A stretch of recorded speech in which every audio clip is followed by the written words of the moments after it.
नमस्ते बच्चों, कैसे हैं आप सब।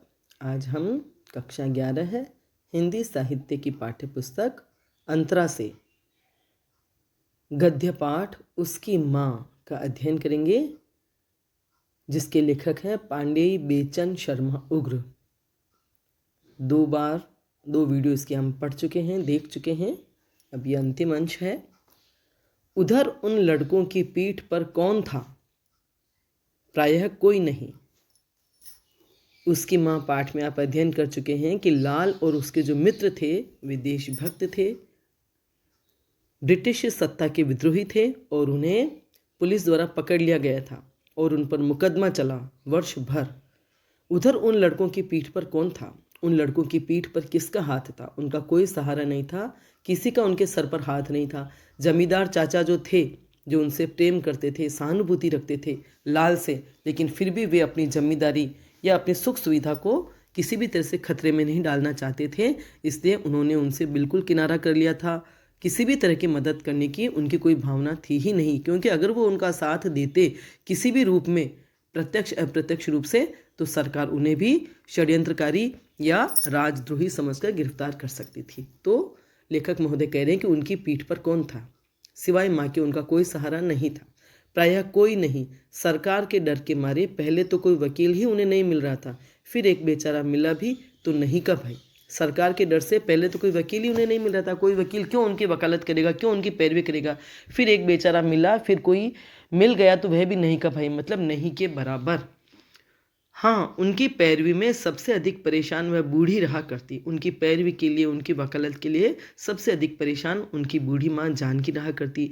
वह लोटा, थाली, जेवर आदि बेच बेच कर सुबह शाम उन बच्चों को भोजन पहुंचाती। उसने अपने घर के सामान बेचना शुरू कर दिया। लोटा, थाली, जेवर जो भी थे उन्हें बेचती और बच्चों के लिए खाना बनाती और सुबह शाम उनके लिए खाना लेकर के जाती। फिर वकीलों के यहाँ जाकर दांत निपोड़ती, गिड़गिड़ाती, कहती सब झूठ है। फिर वकीलों के यहाँ जाकर के सभी वकीलों से वह कोशिश करते कि कोई ना कोई उनका मुकदमा ले और लड़े, तो उन वकीलों के पास जाकर के दांत निपोड़ती और गिड़गिड़ाती, मतलब बहुत ही विनम्रता से निवेदन करती, गिड़गिड़ा कर कहती, रोकर कहती कि सब झूठ है।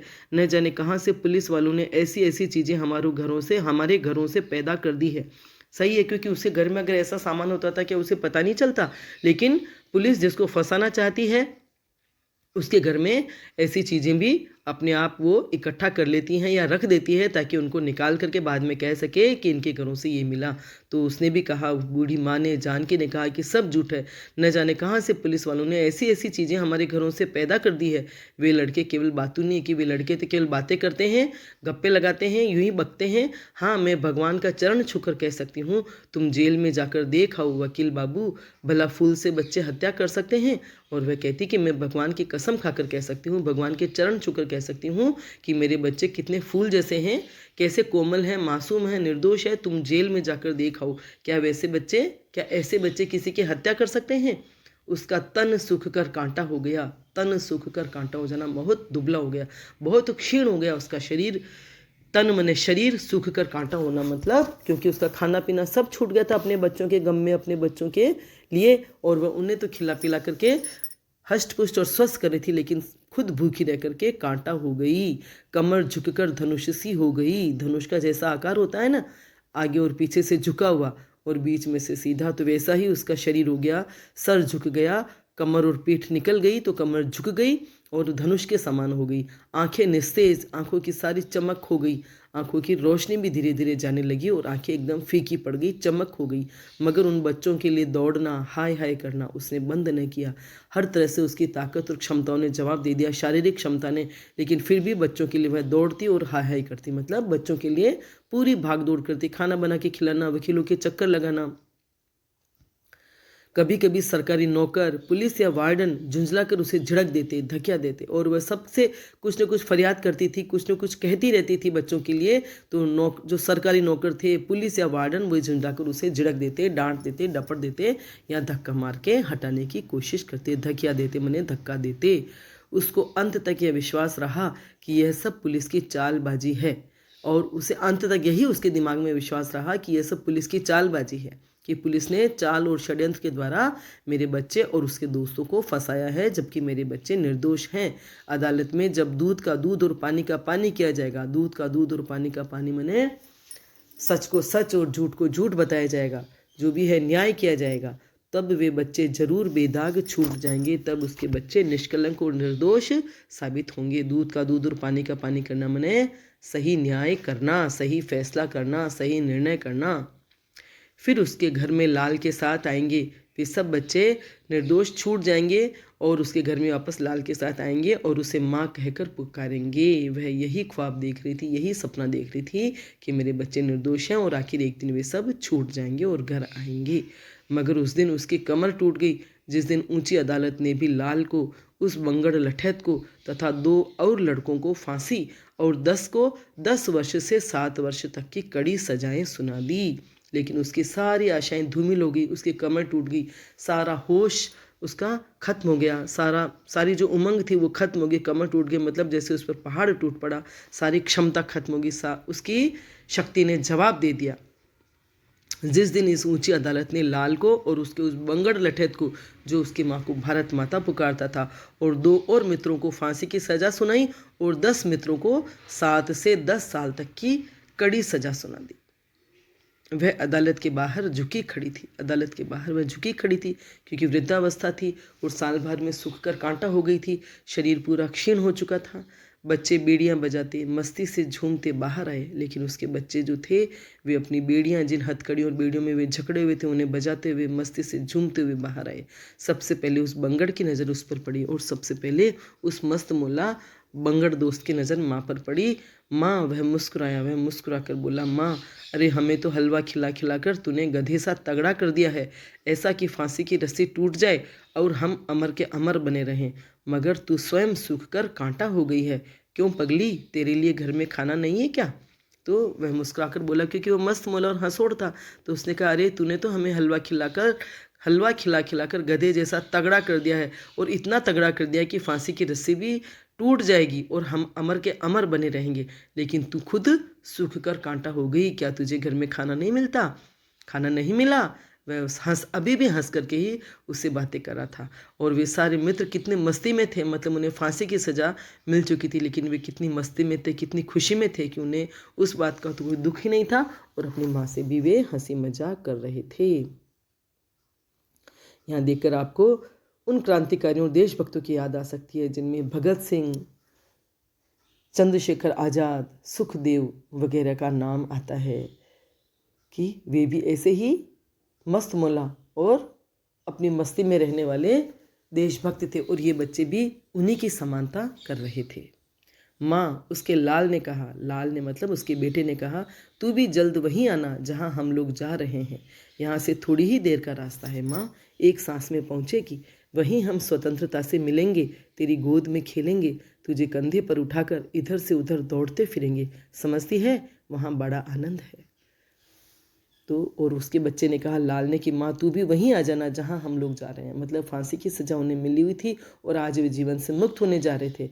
अब वे जीवन से मुक्त होने जा रहे थे, तो उन्होंने अपनी माँ से कहा कि तू भी वहीं आ जाना, और थोड़ी सी ही देर का रास्ता है, एक सांस में वहाँ पहुँच जाएगी। और वे जानते थे कि हमारे बिना, मेरे बिना मेरी माँ कैसे जीवित रहेगी, और वहाँ हम स्वतंत्रता से मिलेंगे, आज़ादी से मिलेंगे, कोई हमें रोकने टोकने वाला नहीं मिलेगा, तेरी गोद में हम खेलेंगे और तुझे कंधे पर उठाकर इधर से उधर दौड़ेंगे, समझती है, वहाँ बहुत आनंद है, वहाँ बहुत खुशी है और पूरी आज़ादी है। आएगी न माँ? बंगड़ ने पूछा। आएगी न माँ? लाल ने पूछा। आएगी न माँ? फांसी दंड प्राप्त 2 दूसरे लड़कों ने भी पूछा, और उन सभी ने माँ से पूछा, जैसे आश्वासन लेना चाह रहे हैं, विश्वास लेना चाह रहे हैं कि माँ, जहाँ हम जा रहे हैं वहाँ तू भी आएगी ना? और वह टुकुर टुकुर उनका मुँह ताकती रही। तुम कहाँ जाओगे पगलों? और वह टुकुर टुकुर मतलब एक बच्चे की तरह उन्हें देखती रही, ताकती रही, मैंने देखती रही, और बोली कि तुम कहाँ जाओगे पगलों? जब से लाल और उसके साथी पकड़े गए, तब से शहर या मोहल्ले का कोई भी आदमी लाल की माँ से मिलने से डरता था।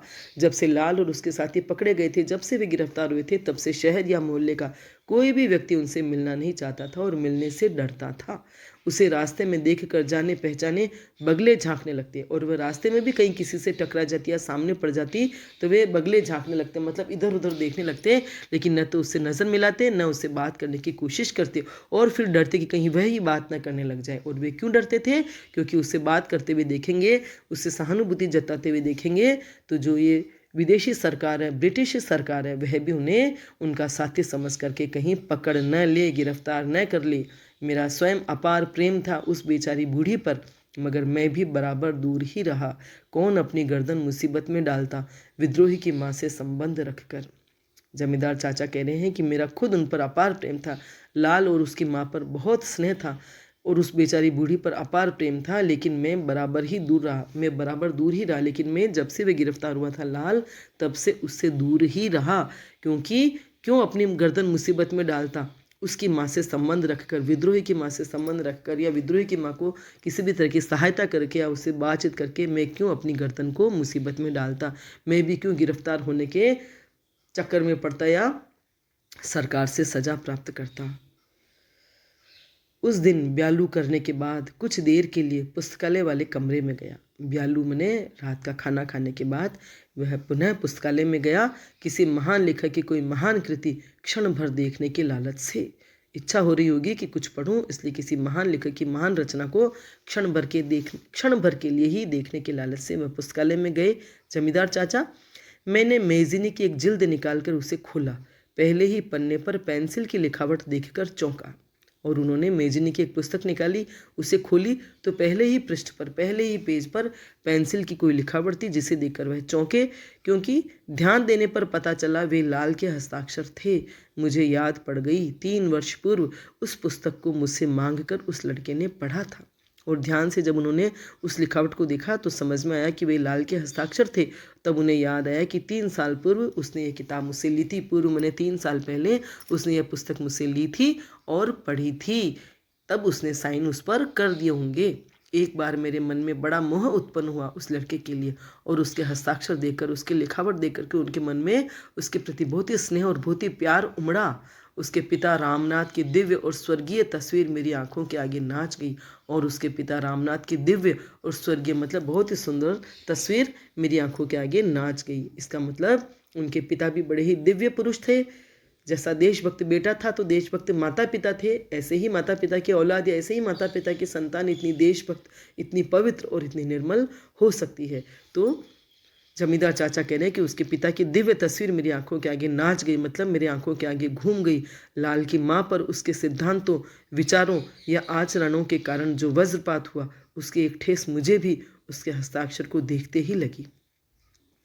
और लाल के जो सिद्धांत थे, जो विचार थे और जो आचरण था, उसका जो व्यवहार था, देशभक्त का जो आचरण होता है, देशभक्त के जो सिद्धांत होते हैं, देश के प्रेम में पड़कर उसने जो कुछ भी किया, उसका जो वज्रपात लाल की माँ पर पड़ा, एक जो आफत उस पर आन पड़ी, पहाड़ पड़ा, मुसीबत का पहाड़ टूट पड़ा, उसकी एक ठेस, उसकी थोड़ी सी चोट मुझे भी लगी। और उसके हस्ताक्षर को देख करके, मतलब उसकी वजह से उसकी माँ पर विपत्ति का पहाड़ टूट पड़ा। हस्ताक्षर देख के उनके मन में उसके लिए स्नेह भी आया और मन को ठेस भी पहुँचे कि आज वह जेल में है और उसकी माँ की क्या दशा होगी। मेरे मुंह से एक गंभीर, लाचार, दुर्बल सांस निकल कर रह गई। एक गंभीर सांस उनके मुंह से निकली, लेकिन वह भी एक लाचारी से और दुर्बलता से, कमजोरी से भरी हुई थी, क्योंकि वे उसके लिए कुछ भी करने में, उस बूढ़ी माँ के लिए या लाल के लिए कुछ भी करने में अपने आप को असमर्थ पा रहे थे। पर दूसरे ही क्षण पुलिस सुपरिंटेंडेंट का ध्यान आया। उसकी भूरी, डरावनी, अमानवीय आंखें मेरी आप सुखी तो जग सुखी आंखों में वैसे ही चमक गई। और दूसरे ही पल, मतलब उनके मन में उसके लिए स्नेह उमड़ा। शायद वे कुछ सोचते, लेकिन दूसरे ही क्षण उनके सामने उस पुलिस पति की जो थी तस्वीर या पुलिस पति का चेहरा उनके सामने आ गया, और उसकी भूरी, डरावनी और अमानवीय आंखें, ऐसी राक्षसी आंखें जिसमें कोई दया, कोई करुणा का भाव नहीं था, वे उनके आंखों के सामने चमक गई, उनके आंखों के सामने घूम गई। और उनके मन में आया, आप सुखी तो जग सुखी, कि मैं खुद सुखी हैं तो सारा संसार हमें सुखी नज़र आता है, और हम दुखी हैं तो हमें सारा संसार दुखी नज़र आता है। इस कहावत को सोच करके जैसे ही मतलब मेरी आँख मतलब अमानवीय आँखें जैसे ही उस पुलिस पति के उनके सामने घूमी, उन्हें लगा कि अगर मैं कुछ भी करूँगा तो मैं भी गिरफ्तार कर लिया जाऊँगा, मैं भी दंडित किया जाऊँगा। तो यह सोच करके कि हम सुखी तो सारा जग सुखी और हम दुखी तो सारा जग दुखी। सही भी है, जब हम खुश होते तो हमें सब तरफ खुशियाँ नजर आती है और जब हम दुखी होते तो हमें सारा जग दुखी नजर आता है। तो वे बस यही सोचा कि भी अपन सुखी हैं, हमारा कुछ नहीं बिगड़ा है, तो बस हमें किसी भी मामले में टांग अड़ानी नहीं चाहिए और कुछ भी करने की ज़रूरत नहीं है। जैसे उजड़ गांव के सिमान में कभी कभी भुतही चिंगारी चमक जाया करती है। और जिस तरह से उजड़ा हुआ गांव, कोई उजड़ा हुआ गांव होता है तो उसके सिमान में, सिमान माने सीमा, उसकी सीमा पर कोई उजड़ गया है गांव, गांव में कोई नहीं रहता है, खंडहर है, इमारतें हैं, ऐसे गांव के सीमावर्ती क्षेत्र में जैसे भूत ही चिंगारी चमक जाते हैं। मतलब उजड़े गांव में भी कभी कभी हमें उजड़े हुए गांव को देख करके भी डर लगता है, वहाँ कोई नहीं रहता, लेकिन कभी कभी भूतहा चिंगारी चमक जाया करती है। लेकिन ऐसा लगता है जैसे वहाँ कोई आहट होती है, हवाएं चलती है, आंधी से आती है, कुछ भी आहट होती है तो ऐसा लगता है जैसे वहाँ भूत है। तो इस तरह से भूतहा चिंगारी चमक जाया करती है। वैसे ही उसकी आंखें उनके सामने आ गई भूरी डरावनी, तो उनके मन में एक डर, एक जुर्जुरी से एक कंपी पैदा हुई। उसके रूखे फौलादी हाथ जिनमें लाल की तस्वीर थी मानो मेरी गर्दन चापने लगे, और उन्हें उस वक्त ऐसा एहसास हुआ जैसे उसके रूखे जो फौलादी हाथ थे, लोहे जैसे हाथ थे, जिन हाथों में लाल की तस्वीर लेकर के वह पता करने आया था, वह मेरी गर्दन चापने लगी, जैसे उसकी गर्दन को दबोचने लगी या गर्दन को नापने लगी। मैं मेज पर से रबर उठाकर उस पुस्तक पर से उसका नाम उधेड़ने लगा, और वे जो एक पल पहले उनके मन में लाल के प्रति स्नेह का भाव उमड़ा, इस सारे डर से वे उस रबर से उसके नाम को मिटाने लगे कि कहीं ये किताब किसी के हाथ पड़ जाए और उन्हें पता चले कि लाल के हस्ताक्षर हैं और लाल से उनका संबंध है, तो कहीं वे भी खतरे में न पड़ जाएं। इसलिए वे उसके हस्ताक्षर तक उस पुस्तक में से मिटाने लगे। उसी समय मेरी पत्नी के साथ लाल की माँ वहाँ आई, उसके हाथ में एक पत्र था। और उसी समय उनकी पत्नी के साथ जानकी वहाँ आई और उसके हाथ में एक पत्र था। अरे, मैं अपने को रोक न सका। लाल की माँ, तुम तो बिल्कुल पीली पड़ गई हो, तुम इस तरह मेरी ओर निहारती हो मानो कुछ देखती ही नहीं हो, ये हाथ में क्या है? तब वह अपने आप को रोक नहीं सका, मतलब वह बोला। जमींदार चाचा बोले कि अरे लाल की माँ, तुम तो बिल्कुल पीली पड़ गई हो, तुम बिल्कुल कमज़ोर पड़ गई हो और एकदम बीमार सी लग रही हो, और मुझे इस तरह से निहारती हो मैंने देखती हो, मुझे इस तरह से निहारती हो मानो कुछ देखती ही नहीं हो। मतलब तुम्हारी आंखों में कोई भाव ही नहीं होते, कोई सवाल नहीं होता, कोई बात नहीं होती, इस ऐसी आंखों से, ऐसी भावहीन आंखों से मुझे देखती हो, और तुम्हारे हाथ में ये क्या है? क्योंकि माँ का तो बेटा जो गिरफ्तार हो गया था, साल भर हो गया था, और उसे अब फांसी की सज़ा होनी थी, उन्हें जेल मतलब फांसी की सज़ा सुना दी गई थी। तो अब उनके अंदर जो भी आशा थी वो सारी खत्म हो गई। तो उसकी हृदय से जब सारी भावनाएं, जब सारी आशाएं मिट गई, तो आंखें भी ऐसी भावहीन हो गई थी। तो वह उन्हें देख रही थी ऐसे जैसे उसकी आंखों में कुछ भी नहीं था, कोई भाव, कोई सवाल नहीं था, किसी तरह की जिज्ञासा या किसी तरह की आशा नहीं थी। और ये हाथ में क्या है? उसने चुपचाप पत्र मेरे हाथ में दे दिया। उसने एक शब्द भी मुंह से नहीं बोला और चुपचाप पत्र उनके हाथ में थमा दिया। मैंने देखा उस पर जेल की मुहर थी। सजा सुनाने के बाद वह वहीं भेज दिया गया था, यह मुझे मालूम था। और उस पत्र को उन्होंने देखा उलट पलट कर, तो उस पर जेल की मुहर थी।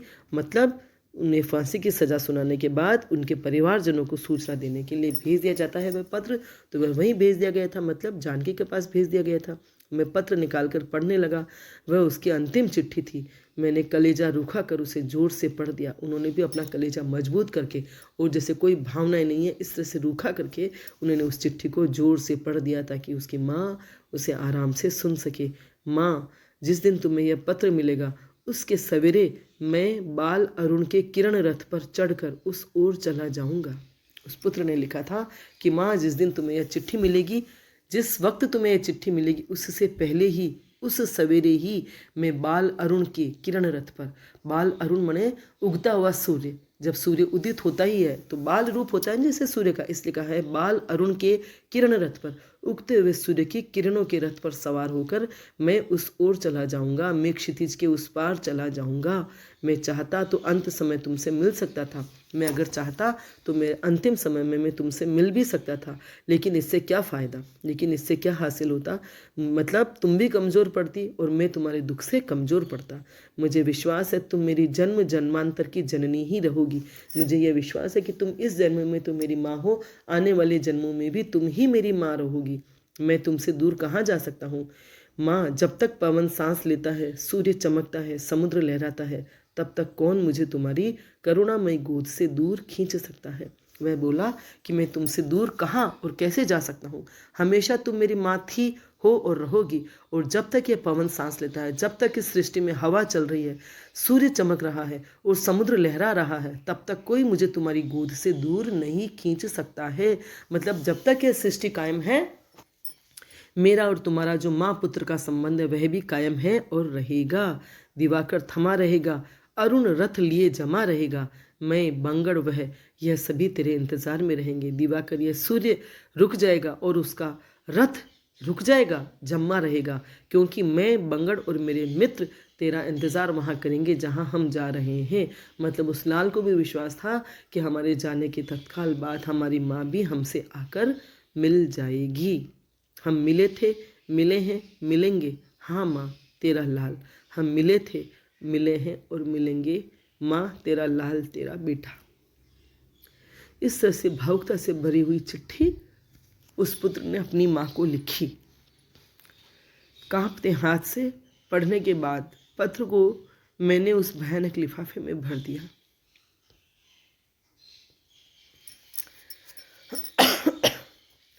इसी भावुकता से भरी हुई चिट्ठी को पढ़कर किसका हृदय नहीं भराएगा।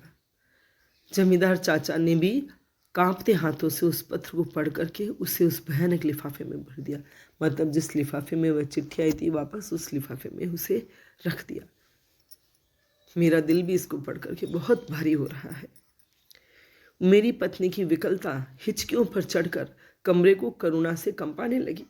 जमींदार चाचा की जो पत्नी थी वह भी बहुत ही विकल होकर रोने लगी, जोर जोर से, फूट फूट कर, और उस कमरे को उसकी करुणा से कंपा दिया। मतलब उसकी करुणा से, उसके रोने से जैसे वह कमरा भी कांप गया। लेकिन मगर वह जान की ज्यों की त्यों लकड़ी पर झुकी, पूरी खुली और भावहीन आंखों से मेरी ओर देखती रही, मानो वह इस कमरे में थी ही नहीं। जमींदार चाचा का हृदय भी भर आया। उसकी पत्नी भी फूट फूट कर रो पड़ी, लेकिन उसकी माँ जैसे कि तैसे ज्यों की त्यों लकड़ी पर झुकी, जिस लकड़ी को पकड़ कर वह चलती थी उसी पर झुकी रही, और उसकी खुली हुई भावहीन आंखें, जैसे आंखों से सब कुछ हवा हो गया, आंखों में कोई भाव नहीं, बिल्कुल भावहीन, पत्थर जैसी जड़ हो गई, वह पत्थर हो गई, जड़ हो गई, निष्प्राण हो गई, और ऐसे ही उसकी आंखें हो गई। और उन आंखों से जमींदार चाचा को देखती रही, और ऐसा लगा जैसे उस कमरे में उसका अस्तित्व ही नहीं है, वह उस कमरे में है ही नहीं, क्योंकि उसकी सांसों की आवाज़ तक भी उस कमरे में नहीं आ रही थी।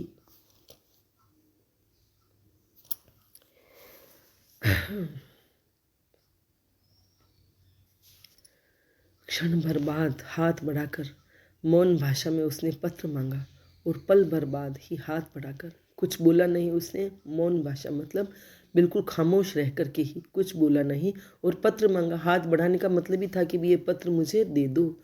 और फिर बिना कुछ कहे कमरे के फाटक के बाहर हो गई, और बिना कुछ बोले वह कमरे से बाहर निकल गई, डुगुर डुगुर लाठी टेकती हुई। लाठी टेकने की आवाज़ आ रही थी कि लाठी जिस तरह से वह टेक करके जा रही थी, कितनी स्वाभिनी, कितनी दृढ़ हृदय की, कितनी दृढ़ संकल्पी और कितनी मजबूत वह माँ थी।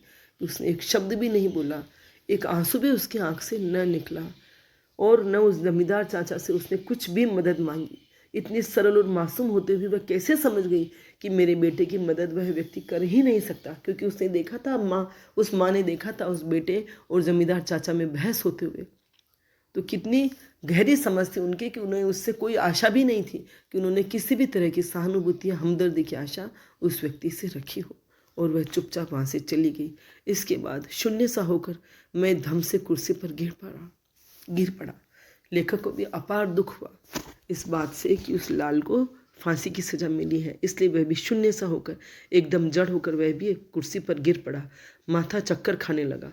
उस पाजी लड़के के लिए नहीं, उस सरकार की क्रूरता के लिए भी नहीं, उस बेचारी भोली बूढ़ी जानकी लाल की माँ के लिए। लेकिन ये सारा जो उनको अनुभव हुआ कि उसका माथा चक्कर खाने लगा और वह कुर्सी पर गिर पड़ा दुख के मारे, लेकिन उस पाजी लड़के के लिए नहीं। लेकिन यह दुख उसे उसलिए नहीं था कि उसके बेटे को फांसी मिल रही थी, न इस बात की तकलीफ थी कि सरकार इतनी क्रूर है, बस उस बेचारी बूढ़ी जानकी के लिए। आह, वह कैसे स्तब्ध थी। उतनी स्तब्धता किसी दिन प्रकृति को मिलती तो आंधी आ जाती। कि वह कितनी स्तब्ध थी उस पत्र को सुनकर के, लाल की फांसी की सज़ा को सुनकर के वह एकदम खामोश हो गई थी, जड़ हो गई थी। अगर ऐसी स्तब्धता किसी दिन प्रकृति को मिलती तो उस प्रकृति में तूफान आ जाता, अगर समुद्र को मिलती तो समुद्र भी बौखला उठता। लेकिन वह महिला, वह माँ, वह जानकी पल भर के लिए भी कोई किसी भी तरह की हलचल, किसी भी तरह की प्रतिक्रिया उसने व्यक्त नहीं की। लेकिन समुद्र में भी तूफान आ सकता था, धरती पर और इस प्रकृति में भी आंधी आ सकती थी, लेकिन उसमें कोई हलचल नहीं हुई, उस पर कोई प्रतिक्रिया नहीं हुई। जब 1 का घंटा बजा मैं जरा सक गया, मतलब जमींदार चाचा 1 बजे तक इसी हालत में पड़े रहे और जब 1 का घंटा बजा तो उन्हें जैसे होश आया और ऐसा मालूम पड़ने लगा मानो हरारत पैदा हो गई है।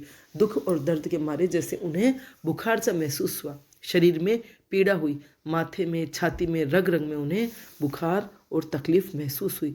पत्नी ने आकर कहा, बैठे ही रहोगे, सोओगे नहीं? मैंने इशारे से उन्हें जाने को कहा। तभी पत्नी वहाँ आई और उन्होंने बोला कि भी तुम बैठे ही रहोगे क्या, सोओगे नहीं? तब चाचा ने उसे इशारे से जाने के लिए कहा। फिर मैजिनी की जिल्द पर नज़र पड़ गई, फिर मैजिनी की जिल्द पर नज़र गई, उसके ऊपर पड़े रबर पर भी, फिर अपने सुखों की, जमींदारी की, धनिक जीवन की और उस पुलिस अधिकारी की निर्दय, नीरस, निस्सार आंखों की स्मृति कलेजे में कंपन भर गई। पत्नी बाहर चली गई और फिर वापस जमींदार चाचा की नज़र मैजिनी की उस जिल्द पर गई और उसके ऊपर पड़े हुए रबर पर भी, और इसके साथ ही उन्हें अपने सुखों की, जमींदारी की, अपने जमींदार की जो जिम्मेदारी थी उसकी और धनिक जीवन की और उस पुलिस अधिकारी की निर्दय, नीरस और निस्सार आंखों की स्मृति कलेजे में कंपन भर गई। और लेकिन उसके साथ साथ ही उन्हें अपने सुख समृद्धि, जो सुविधाएं उन्हें मिली हुई थी, जो जमींदारी उन्हें मिली हुई थी और जैसा धनिक जीवन वे जी रहे थे, उसकी स्मृति आई, उसका ध्यान आया और उस पुलिस अधिकारी की निर्दय, दया से रहित, रस से रहित और निस्सार आंखों की याद भी आई उसे, उसका ध्यान आया और उसका कलेजा कांप गया।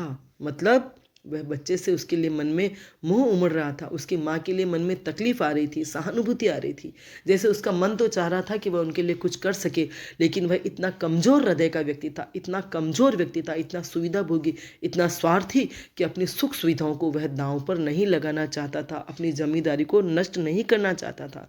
इसलिए वह काँप गया, क्योंकि वह जान गया कि उससे कुछ नहीं हो पाएगा। फिर रबर उठाकर मैंने उस पाजी का पेंसिल खचित नाम पुस्तक की छाती पर से मिटा डालना चाहा और उस पुस्तक पर लिखे हुए उसके हस्ताक्षर को, पेंसिल से लिखे हुए उसके नाम को उसने वापस मिटाने का प्रयास किया। माँ, और जैसे उसने उसके नाम को मिटाने का प्रयास किया, एक माँ शब्द गूंजा। और यह लेखक, मतलब ये जो लेखक है, उन्होंने कितना स्वाभाविकता से और कितनी मतलब अनुभूति की तीव्रता है उनमें कि उन्होंने इस बात को कितनी अनुभूति की तीव्रता से लिखा है कि लेखक, मतलब जमींदार चाचा ने उसके नाम को रगड़ा और जैसे उस नाम को मिटाने के साथ ही उस नाम में से ही, उस शब्द में से ही आवाज़ गूंजी, माँ। एक लंबी ध्वनि निकली, माँ। मुझे सुनाई पड़ा, क्योंकि लेखक भी उस समय उसी में बिल्कुल घुल गया था, उसी में उसका मन उस वक्त रम गया था, उस बेटे में, उसकी माँ में। इसलिए उसे ऐसा लगा जैसे माँ स्वर गूंजा, माँ की ध्वनि आई, माँ शब्द उसके कानों में पड़ा। लेकिन यह माँ उसकी कल्पना थी, उसका भ्रम था, क्योंकि वह उस रबड़ से जो उसका नाम मिटा रहा था, तो यह उसका भ्रम था कि माँ शब्द गूंजा। मुझे सुनाई पड़ा, ऐसा लगा गोया लाल की माँ कराह रही है, और उसे ऐसा लगा, लेकिन उसे लगा जैसे ये शब्द उसकी माँ ही बोली, दर्द से कराह करके जानकी ही बोली है माँ। लेकिन नहीं, यह उसका भ्रम था, उसकी अनुभूति थी, उसे अनुभव हुआ, क्योंकि उस शब्द को, उस नाम को मिटा रहा था ना, तो जैसे उस नाम में, उस शब्द में से ही लाल ने ही जैसे पुकारा था, माँ।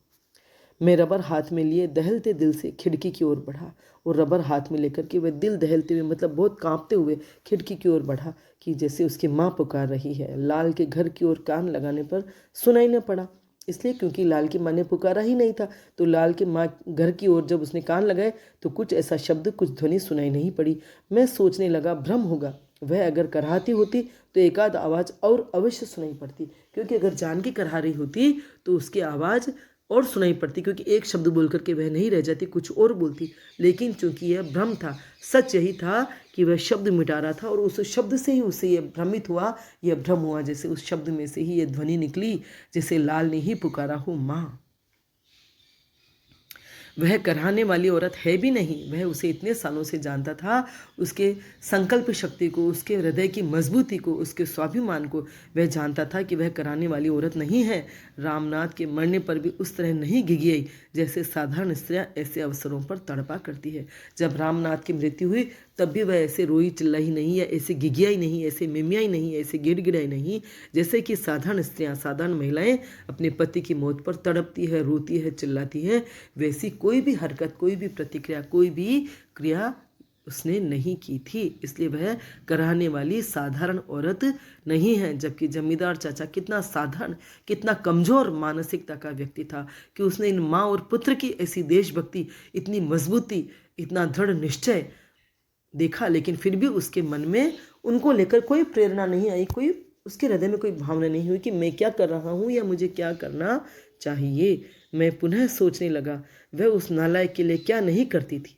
खिलौनों की तरह, आराध्य की तरह उसे दुलराती और संवारती फिरती थी। पर आहरे छोकरे, लेकिन वह तो यही सोच रहा है कि यह माँ उस नालायक के लिए, लाल फिर भी उसे नालायक लग रहा है कि वह नालायक, वह लड़का जिसके लिए उसकी माँ ने क्या नहीं किया, खिलौने की तरह उसे खिलाया। जैसे एक बच्चा अपने खिलौने से प्यार करता है, वह माँ अपने पुत्र से प्यार करती रही। और आराध्य की तरह, जैसे हम अपने इष्ट को, अपने प्रिय को, अपने भगवान की पूजा करते हैं, वैसे उस बच्चे की वह पूजा करती रही, उस बच्चे को दुलारती रही, प्यार करती रही, उसके जीवन को संवारती रही, उसको संवारती रही, उस बच्चे को संवारती रही। उसकी खुशी के लिए वह न जाने क्या क्या करती रही। पर आहरे छोकरे, लेकिन छोकरे तूने क्या किया कि इस माँ को प्यार के बदले, इस माँ की आराधना के बदले, इस माँ की संवार के बदले तूने क्या दिया। जमींदार चाचा अभी भी उस बच्चे को दोषी मान रहे थे, उस बच्चे पर क्रोधित हो रहे थे या बच्चे पर झुंझला रहे थे। माँ रगड़ने के साथ ही फिर उन्हें यह ध्वनि सुनाई दी। उन्हें यह लगा कि जैसे वह वापस माँ की पुकार उन्हें सुनाई दी। फिर वही आवाज़, जरूर जानकी रो रही है, जरूर वही विकल, व्यथित, विवश बिलख रही है। हाय रे माँ। चाचा को लगा कि वह आवाज़ वापस जानकी ही पुकार रही है, कि जानकी ही माँ पुकार रही है। जरूर वही विकल, जब वही विकल हो रही है, व्याकुल हो रही है, व्यथित हो रही है, बहुत दुखी हो रही है, विवश होकर के बिलख रही है, क्योंकि अब उसके हाथ में कुछ नहीं है। यहाँ माँ शब्द किस तरह से पुकार निकल रही है, उस मिटाने के साथ ही उस शब्द से ये मैं भी नहीं समझा पा रही हूँ, कह पा रही हूँ, लेकिन सच यही है कि लेखक जिस तरह से उस शब्द को मिटा रहा था, तो जैसे उस शब्द में से ये ध्वनि निकल रही थी, मतलब लेखक को भ्रम हो रहा था कि माँ पुकार उसके कानों में पड़ रही है, क्योंकि वह उस शब्द को मिटा रहा था। वह भी अंदर से तो दुखी था, लेकिन वह इतना मजबूत नहीं था कि वह इन दुखों का सामना कर सकता, जिन दुखों का सामना माँ और लाल कर रहा था। हायरी माँ, अभागिनी वैसे ही पुकार रही है जैसे वह पाजी घाकर, मचल कर, स्वर को खींचकर उसे पुकारता था। और उसे यही लग रहा है कि इस शब्द को, माँ शब्द को, वह अभागिनी जानकी ही पुकार रही है, और उसी तरह से पुकार रही है जैसे वह बेटा अपनी माँ को बड़े ही प्यार से पुकारा करता था। बहुत ही खींच कर माँ, एक माँ छोटा सा बोल करके नहीं रह जाता था, माँ शब्द को लंबा खींच करके वह बड़े ही प्यार से वह और उसके मित्र बुलाते थे, तो वही ध्वनि उसके कानों में गूंज रही थी। अंधेरा धूमिल हुआ, फीका पड़ा, मिट चला। जमींदार चाचा को भी रात भर नींद नहीं आई। अंधेरा धूमिल हुआ मतलब अंधेरा धूमिल हुआ, फीका पड़ा। अंधेरा जो था धीरे धीरे हल्का पड़ता रहा, फीका पड़ता रहा, और एक आखिरकार मिट चला, मतलब अंधेरा समाप्त हुआ, रात खत्म हो गई। उषा पीली हुई, उषा की लालिमा छाई, पीलापन आया, फिर लाल हुई। उषा पहले पीला पीला रंग आकाश में फैलने लगा, और फिर उषा की लालिमा फैली। रवि रथ लेकर वहाँ क्षितिज से उस छोर पर आकर पवित्र मन से खड़ा हो गया। और लेखक को, जमींदार चाचा को ऐसा लगा जैसे सूर्य वापस अपना रथ लेकर क्षितिज के उस छोर पर आकर के पवित्र मन से खड़ा हो गया। कल तो सुबह तो वह उसकी माँ को ले गया था, कल प्रातःकाल तो वह उस बच्चे को ले गया था, लाल को, और आज माँ को ले जाने के लिए जैसे वह रथ आकर खड़ा हो गया। मुझे लाल के पत्र की याद आ गई, और जमींदार चाचा को लाल के पत्र की याद आ गई कि पत्र मिलने से पहले, उस सुबह ही, जब पत्र तुम्हें मिलेगा उससे पहले होने वाली सुबह ही मैं किरण रथ पर सवार होकर क्षितिज के उस पार पहुंच जाऊंगा। और अब लेखक, जमींदार चाचा को भी कल्पना थी कि अब ये जो रथ आकर खड़ा हुआ है तो शायद उसकी माँ को ले जाएगा। माँ। फिर उसके कानों में यह स्वर गूंजा, मानो लाल पुकार रहा था, मानो लाल अपनी माँ को बुला रहा था, मानो जानकी प्रतिध्वनि की तरह उसी पुकार को गा रही थी, और जानकी प्रतिध्वनि की तरह जैसे लाल पुकारता था उसी ध्वनि को वह भी पुनः पुकार रही थी। मेरी छाती धक धक करने लगी। मैंने नौकर को पुकार कर कहा, देखो तो लाल की माँ क्या कर रही है, और उसकी छाती धक धक करने लगी। जमींदार चाचा की छाती कांपने लगी कि रात हो गई, पूरी सुबह हो गई, देखिए लाल की माँ किस स्थिति में है, किस हालत में है। इसलिए जमींदार चाचा ने नौकर को पुकार करके कहा कि जाकर देखो लाल की माँ क्या कर रही है। जब वह लौट कर आया तब मैं एक बार पुनः मेज और मेजिनी के सामने खड़ा था, और जब वह लौट कर आया तब भी जमींदार चाचा वापस टेबल के पास खड़े थे और मेजिनी की पुस्तक उनके सामने थी, हाथ में रबर लिए उसी उद्देश्य से। मतलब अभी तक वह उस शब्द को, उसके साइन को, उसके हस्ताक्षर को मिटा नहीं पाए थे, क्योंकि जब जब वह मिटाने की चेष्टा कर रहे थे तब तब माँ शब्द उनके कानों में गूंज रहा था। मेरा भी वाचन यहाँ ठीक से नहीं हो पाया। उसने घबराए स्वर से कहा, हुजूर, उनकी तो अजीब हालत है, घर में ताला पड़ा है और वे दरवाजे पर पांव पसारे, हाथ में कोई चिट्ठी लिए, मुंह खोल मरी बैठी है। हाँ सरकार, विश्वास मानिए, वे मर गई है, सांस बंद है, आंखें खुली। जमींदार चाचा ने नौकर को भेजा और नौकर आकर घबराए स्वर में बोला कि हुजूर, उनकी तो अजीब हालत है, घर पर तो ताला पड़ा है और वह दरवाजे पर ही पांव पसारे बैठी है, हाथ में कोई चिट्ठी है और उनका मुंह खुला है और वह मर गई है। विश्वास कीजिए सरकार, वह मर गई है, उसकी सांसें बंद है और आंखें खुली हुई है। मतलब वह माँ चिट्ठी लेकर घर में भी नहीं गई और घर के बाहर ही भूखी प्यासी वह भी अपने पुत्र के पास चली गई। उसने भी अपने पुत्र के साथ ही प्राण त्याग दिए। अपने बच्चे से, अपने बच्चे के मित्रों से वह कितना प्यार करती थी कि उनके बिना वह एक दिन भी नहीं जी पाई, कुछ घंटे भी नहीं जी पाई। तो इसको पाठ को पढ़कर के, इस कहानी को पढ़कर हमारा रोम रोम रो रहा है। देशभक्ति की, देश प्रेम की, देश पर बलिदान हो जाने वाले युवाओं की ये कहानी सुनकर हमारा हृदय गदगद भी है और बुरी तरह से रो रहा है। देश को आज़ाद कराने वाले सभी क्रांतिकारी ऐसे ही बलिदान हो गए, और आज हमारा देश किस हाल में है हमें सोचना चाहिए। आज पाठ यहाँ समाप्त हुआ, यह कहानी समाप्त हुई। वीडियो आपको पसंद आया हो तो लाइक करें, फ्रेंड्स के साथ शेयर करें, मेरे चैनल को सब्सक्राइब करें, बेल आइकन भी अवश्य टच करें, ताकि जो भी वीडियो मैं बनाऊंगी उसकी सूचना आपको तत्काल मिल जाएगी।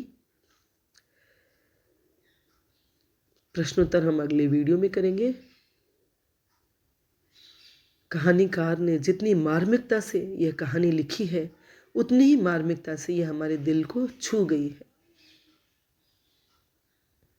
धन्यवाद।